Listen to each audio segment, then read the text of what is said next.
Hello dears, ഇന്ന് ഞാൻ വന്നിരിക്കുന്നത് നാടൻ ബീഫ് കറിയുടെ റെസിപ്പിയുമായിട്ടാണ്. ഇത് നമുക്ക് പാലപ്പത്തിൻ്റെ കൂടെയും പൊറോട്ടയുടെ കൂടെയും പത്തിരിയുടെ കൂടെ എല്ലാത്തിൻ്റെയും കൂടെ നമുക്ക് കഴിക്കാൻ പറ്റിയ ബീഫ് കറിയാണ്. അപ്പോൾ ഇതെങ്ങനെയാണ് ചെയ്യുന്നതെന്ന് നോക്കിയാലോ. വാ, അപ്പം നമുക്ക് ബീഫ് കറി എങ്ങനെയാണ് ഉണ്ടാക്കുന്നത് നോക്കിയാലോ. ഞാനിവിടെ 1 കിലോ ബീഫാണ് എടുത്തിരിക്കുന്നത്. അത് നന്നായിട്ട് കഴുകിയെടുക്കുക. ഒരു 5-6 പ്രാവശ്യമെങ്കിലും ഞാനിവിടെ കഴുകിയിട്ടുണ്ടായിരിക്കും. പിന്നെ ഇത് ചെറിയ കഷ്ണങ്ങളാക്കി എടുക്കുക. അപ്പോൾ മസാലയൊക്കെ പെട്ടെന്ന് പിടിക്കാം. ഞാനിവിടെ ഗരം മസാല വീട്ടിലാണ് എടുക്കുന്നത്. പെരുംജീരകവും കറുവപ്പട്ടയൊക്കെ കൂടെ ഉള്ള കൂട്ട് പൊടിച്ചെടുക്കുക. മഞ്ഞൾപ്പൊടി, ഉപ്പ്, കുരുമുളക് പൊടി ഇതെല്ലാം കൂടെ ചേർത്തിട്ട് നന്നായിട്ട് തിരുമ്മി യോജിപ്പിച്ച് ഒരു 10 മിനിറ്റ് മാറ്റി വയ്ക്കുക. പിന്നെ നമുക്ക് കുക്കറിനകത്തേക്ക് ഒരു 3 വിസിൽ ലോ ഫ്ലെയിമിലും അല്ലാതെ 3 വിസിലൂടെ കേട്ടപ്പോൾ നമ്മുടെ മീറ്റ് നമ്മളെ വെന്ത് കിട്ടിയിരുന്നു. ഓരോ ഇറച്ചിയുടെ അനുസരിച്ചിരിക്കും കേട്ടോ. അപ്പോൾ അത് നോക്കുക. പിന്നെ ഞാനിവിടെ കൊച്ചുള്ളിയാണ് കൂടുതൽ എടുത്തിരിക്കുന്നത്. സവാള ഒരു മീഡിയം സവാള 1 കിലോ ബീഫിനെ എടുത്തിരിക്കുന്നത്, അല്ലെങ്കിൽ മധുരം കൂടിപ്പോൾ സവാള കൂടുതലിട്ടാലേ. പിന്നെ പച്ചമുളകും. പിന്നെ നമ്മുടെ മസാല എല്ലാം കൂടെ ഒന്ന് പൊടിച്ചെടുക്കണേ. നമുക്കിനി ഇഞ്ചിയും വെളുത്തുള്ളിയും കൂടെ ചേർത്ത് കാര്യം മറന്നുപോലെ അതെല്ലാം കൂടെ ആദ്യം ഇപ്പം നമ്മളത് ചേർക്കുന്നില്ല. കൊച്ചുള്ളിയും സവാളയും പച്ചമുളകും കൂടെ ഉള്ളത് നന്നായിട്ട് വഴറ്റിയെടുക്കാം. അപ്പം ഞാനാണെങ്കിൽ എണ്ണ ഇപ്പോൾ ഒഴിക്കുന്നില്ല, ലേശം ഉപ്പിട്ട് കൊടുക്കുക. ആദ്യം ഉപ്പിട്ട് കൊടുക്കുമ്പോഴത്തേക്ക് നമുക്കിതൊന്ന് വഴണ്ട് കിട്ടുമേ ഉള്ളിയൊക്കെ. പിന്നാണ് ഞാൻ എണ്ണ ഒഴിച്ചിട്ട് ഇത്തിരി എണ്ണ മതി അപ്പോൾ അത് നന്നായിട്ട് വഴറ്റിയെടുക്കുക. അത് നന്നായിട്ട് വഴണ്ട് വരുമ്പോഴത്തേക്ക് ഒരു ബ്രൗൺ കളറൊക്കെ വരുമല്ലോ. ആ സമയത്ത് നമുക്ക് വെളുത്തുള്ളി ഇഞ്ചിയും കൂടെ ചേർത്ത് കൊടുക്കാം. വെളുത്തുള്ളി ഒരു കുറച്ച് മതിയേ, ഇഞ്ചി ഞാൻ ലേശം കൂടെ ചേർത്തിട്ടുണ്ട്. അപ്പോൾ അതെല്ലാം കൂടെ നന്നായിട്ട് വഴറ്റിയെടുക്കാം. പച്ചമുളകിൻ്റെയും ഉള്ളിയൊക്കെ കൂടെ നന്നായിട്ടൊന്ന് കുറച്ചുകൂടെ ഒന്നാകും ഒരു കളറ് മാറുമല്ലോ. ആ സമയത്താണ് നമുക്കിനി അടുത്ത മസാലയൊക്കെ ചേർക്കേണ്ടത്.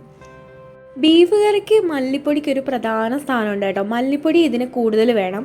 ഈ ഒരു തവിക്ക് ഞാൻ ഒരു സ്പൂണും പിന്നെ കുറച്ചുകൂടെ ചേർത്തിട്ടുണ്ട്. അപ്പോൾ മുളക് പൊടി ഈ മല്ലിപ്പൊടിയുടെ താഴെ നിൽക്കണം.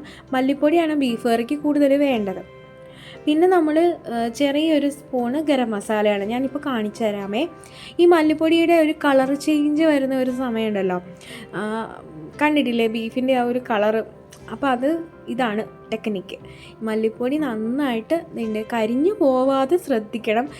ലോ ഫ്ലെയിമിൽ വെച്ചിട്ട് വേണം ഈ മല്ലിപ്പൊടി മുളക് പൊടിയൊക്കെ നമുക്കൊന്ന് മൂപ്പിച്ചെടുക്കാൻ വേണ്ടിയിട്ട്. ഈ ഒരു സ്പൂണിനാണ് ഗരം മസാല എടുക്കുന്നത്. ഇത്രയും എടുത്തിട്ടുണ്ട്. പിന്നെ നമുക്ക് വേണമെങ്കിൽ ചേർക്കാം. ഓരോ മസാലയുടെ ചേർക്കുന്ന മസാലപ്പൊടി കൂടിപ്പോയി കഴിഞ്ഞാൽ ഒരു കുത്തൽ വരില്ലേ. അപ്പോൾ അത് കാരണം ഞാൻ ഈ ചെറിയ സ്പൂണിന് ഗരം മസാലയാണ് എടുത്തിട്ടുള്ളത്. പിന്നെ ഇതേപോലെ വറുത്തെടുക്കാം നമുക്ക് പൊടിയെല്ലാം.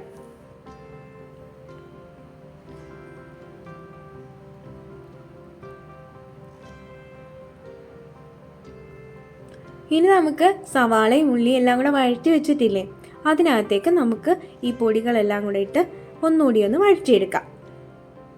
കരിഞ്ഞു പോകാതെ നമുക്ക് ഇത് ഒന്നുകൂടി ഒന്ന് വഴറ്റിയെടുക്കേണ്ടതുണ്ട്. അപ്പം ആ ഉള്ളിയും സവാളയും എല്ലാം കൂടെ ആ മസാല എല്ലാം കൂടി നന്നായിട്ടൊന്ന് പിടിക്കാൻ വേണ്ടിയിട്ട് നമുക്ക് കുറച്ച് ലേശം എണ്ണ ഒഴിച്ചു കൊടുക്കാം.